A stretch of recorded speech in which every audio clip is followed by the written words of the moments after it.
మిగిలిన వాళ్ళకి లేని అవమానాలు నీకే ఎదురయ్యేటట్టు అనుమతిస్తాడు. ఎంత అంటే నేల మట్టుకు. మిగిలిన వాళ్ళు బాగానే ఉంటారు, కానీ నీకు మాత్రం ఘోరమైన అవమానాలు ఎదురవుతుంటాయి. మాటలు పడాల్సి వస్తుంది.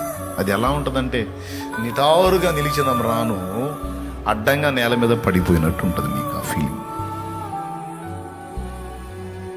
ఏం చేద్దాం మరి? కోరుకున్నాడు, మరి మహిమతో నీ మీదికి దిగి రావాలనుకుంటున్నాడు. అనేకులకు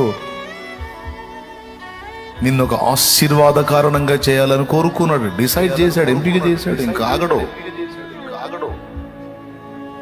తట్టుకోవాల్సిందే గాయాలు. అవన్నీ ఆశీర్వాదకరమైన గాయాలు. అవే రేపు భవిష్యత్తులో నీకు గేయాలు. అవే నీకు భవిష్యత్తులో గేయాలు బిడ్డ.